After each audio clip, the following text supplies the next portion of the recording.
Est-ce que ça vous arrive quand vous achetez quelque chose de nouveau, vous le portez ou vous l'utilisez tout le temps? Pourquoi on est comme ça? Quand j'achète quelque chose, je l'utilise au moins 4 fois semaine. Je vous laisse deviner ce que c'est. Aujourd'hui, wow, la parole du jour. Quand je lis la Bible, je me laisse guider de différentes façons, soit par des vidéos que j'écoute et que je me rends compte que j'ai jamais étudié un chapitre X. Des fois, c'est juste Dieu qui me guide. Par exemple, quand j'entends un verset que je ne connais pas ou un livre que je connais pas, mais je me le note. Actually, je viens juste de... Dieu vient juste de me partager qu'est-ce que je vais lire aujourd'hui. C'est le psaume 139. Donc, depuis les 3 derniers jours, c'est ce qui apparaît un petit peu dans mon feed, sur YouTube.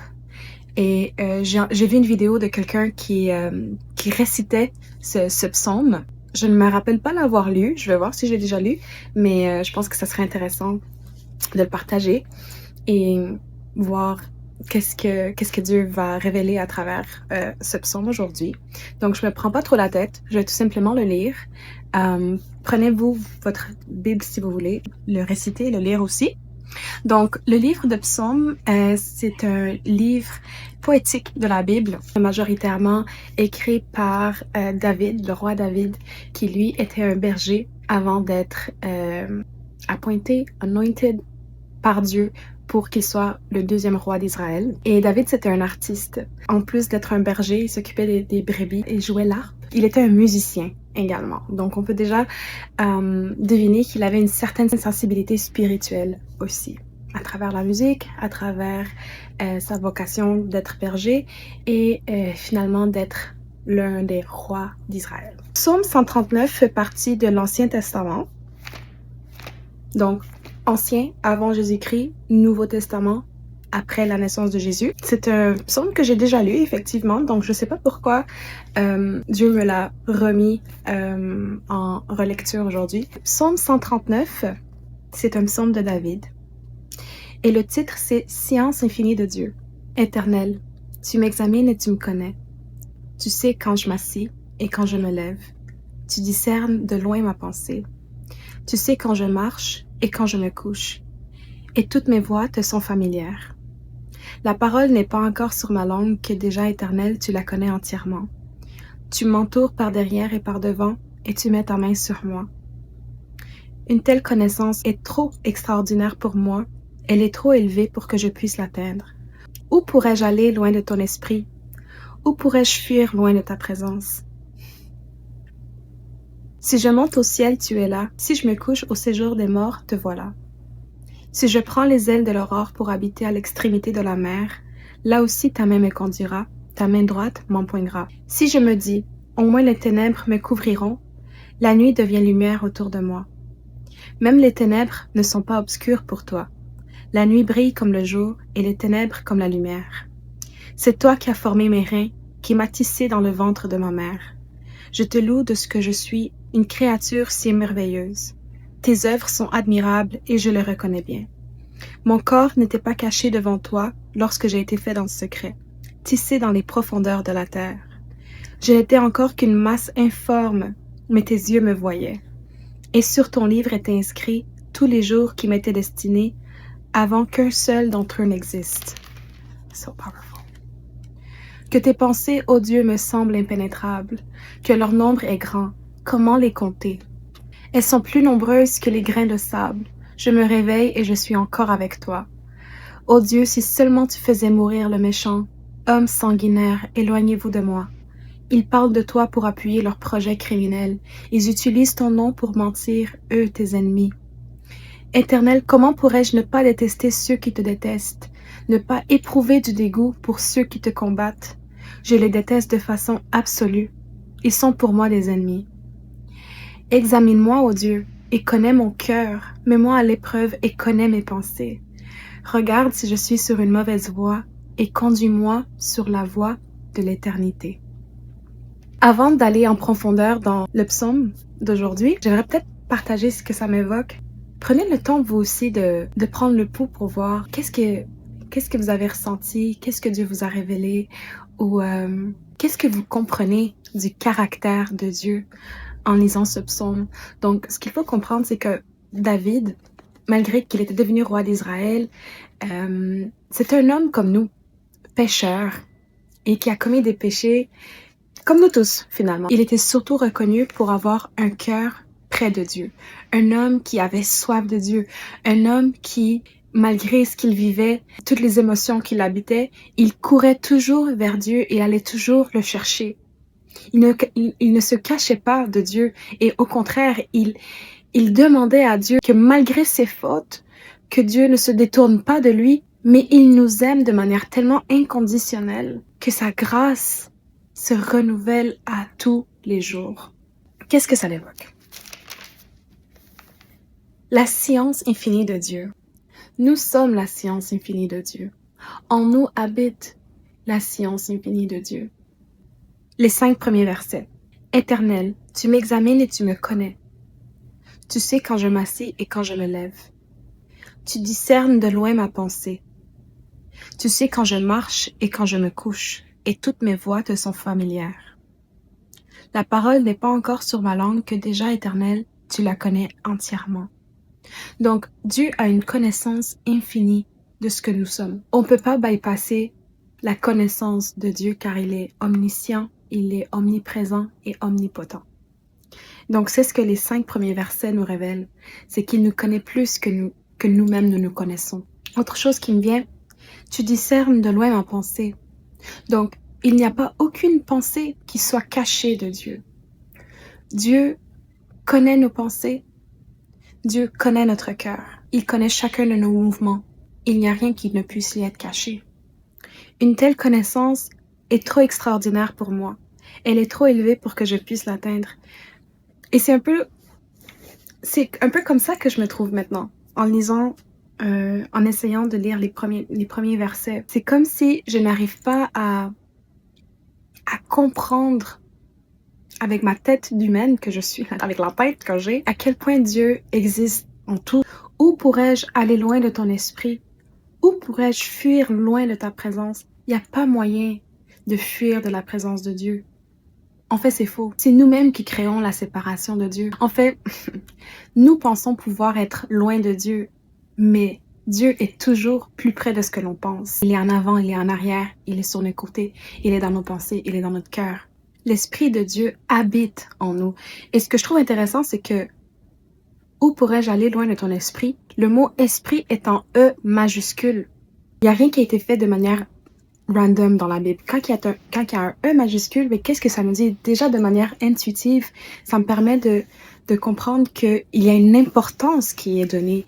Il y a une emphase qui a été donnée sur cet esprit. Cet esprit, c'est pas n'importe quel esprit, c'est l'esprit de Dieu. Où pourrais-je aller loin de ton esprit? Il n'y a pas moyen d'être loin de l'esprit de Dieu. Et ici, l'esprit, c'est la personne, c'est l'esprit de Dieu. Donc, ça nous donne déjà une petite avance sur l'Esprit Saint, le rôle de l'Esprit Saint. Car l'Esprit Saint, aujourd'hui, il vit en nous par la grâce de Dieu, par le sacrifice de Jésus qui est mort et ressuscité pour nous laisser cet Esprit Saint. Évidemment, la Bible a été traduite à maintes et maintes reprises.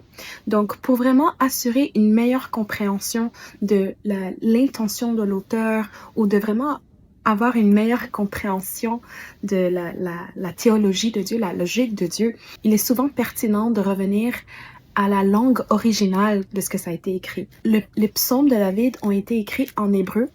Pardonnez ma traduction parce qu'elle va être mauvaise. En hébreu, c'est ruach, ruach, ruach. On va regarder ça après. Mais R-U-A-C-H égale esprit en hébreu. Donc, le ruach, c'est l'esprit de Dieu, c'est le souffle de Dieu, c'est le vent, ça veut dire vent. Donc, il n'y a pas moyen de fuir le souffle de Dieu, car c'est ce qui nous tient vivants. Il n'y a pas moyen de fuir l'Esprit de Dieu, car c'est le souffle même qui nous maintient vivants. Voyez-vous comment je me suis attardée à un E majuscule? C'est tout ce que Dieu peut nous révéler quand on prend le temps de décortiquer et d'étudier ce qu'il veut nous partager aujourd'hui. Je vais pas m'attarder sur chaque verset. Je veux juste prendre qu'est-ce que mon esprit veut capter aujourd'hui. OK? Même les ténèbres ne sont pas obscures pour toi, donc. Même si tu te retrouves au milieu des ténèbres, malgré que tu te retrouves dans une situation où ce que tu ne vois aucune issue, où ce que tu ne vois aucune lumière, la présence de Dieu peut se faire sentir là où ce que c'est obscur, dans les ténèbres, dans les moments difficiles, dans la souffrance. Il n'y a rien qui soit trop obscur pour Dieu. La présence de Dieu fait en sorte qu'on puisse retrouver cette lumière, que tout ce qui est caché puisse être révélé. Mon corps n'était pas caché devant toi lorsque j'ai été fait dans le secret, tissé dans les profondeurs de la terre. Ça me prend un médecin, ça me prend un docteur comme à côté de moi parce que ça me donne juste envie de comprendre comment est-ce que notre corps a été formé dans le ventre de nos mères. Malgré que nous, en tant qu'humains, c'est tellement beau. Si l'on se fie seulement à nos yeux physiques, il est impossible pour nous de voir qu'il y a quelque chose qui est en train de se former dans le ventre d'une mère. Mais Dieu y est. La science de Dieu y est. La perfection de Dieu y est. Dieu est dans la formation de nos cellules. Dieu est dans la formation de nos organes. Dieu est dans la rencontre de deux cellules qui vont développer, qui vont évoluer pour être qui nous sommes aujourd'hui. Comment est-ce que c'est possible que deux petites cellules font ce que je suis aujourd'hui, qu'ils font ce que vous êtes aujourd'hui? Mais c'est Dieu qui est derrière tout ça. Pendant que notre corps physique est en train de se créer, de se développer dans l'obscurité, dans les profondeurs du ventre de notre mère, notre physicalité est en train de se créer, de se matérialiser. Mais notre esprit, lui, il était déjà vivant et connu par Dieu. Oh, Seigneur. Je n'étais encore qu'une masse informe, mais tes yeux me voyaient. Ici, on ne parle pas des yeux physiques, on parle des plans que Dieu a déjà écrits pour nous. Je n'étais encore qu'une masse informe, mais tes yeux me voyaient, et sur ton livre étaient inscrits tous les jours qui m'étaient destinés avant qu'un seul d'entre eux n'existe. Donc avant même qu'une seule journée, avant même qu'on puisse émettre notre premier cri, nos premiers pleurs, nos premiers rires, nos premiers pas, nos jours sont inscrits dans son livre. Dieu est tellement merveilleux. On parle de la science infinie de Dieu, puis je lis puis je manque de mots pour exprimer la beauté de ce que je suis en train de lire. Je manque de mots, c'est inexplicable. Donc Dieu nous voit bien avant que notre propre mère, que le monde nous voit. Il nous voit réellement par l'esprit que l'on est et non pas par qu'est-ce que ça représente, nos habits, nos visages. Il nous voit par l'esprit qui est en nous. En lisant ça, je me sens comme David. Je n'arrive pas à comprendre, je peux juste contempler que tes pensées, ô Dieu, me semblent impénétrables. Fact, que leur nombre est grand. Comment les compter? Pas moyen, bro. Elles sont plus nombreuses que les grains de sable. Je les déteste de façon absolue. Ils sont pour moi des ennemis. Qu'est-ce que ça me dit ici, c'est que il y a effectivement des projets qui vont à l'encontre de la création de Dieu, donc qui sont destructrices. Examine-moi, ô Dieu, et connais mon cœur. Mets-moi à l'épreuve et connais mes pensées. Juste dans ce simple verset, c'est le verset 23. Donc c'est une invitation à Dieu prendre le pouls de notre cœur, car c'est de notre cœur que jaillissent nos pensées. Regarde si je suis sur une mauvaise voie. Donc c'est une invitation à vraiment laisser Dieu prendre le pouls de nos pensées, prendre le pouls de ce qui est dans notre cœur, pour qu'il puisse nous corriger et nous remettre dans ses voies. Le monde nous pervertit avec le temps. Le monde dans lequel on vit est tellement corrompu que par la programmation et l'exposition de leur narrative, que ça nous façonne d'une façon qui est contre ce que Dieu a écrit dans son livre. Conduis-moi sur la voie de l'éternité et conduis-moi sur la voie de l'éternité.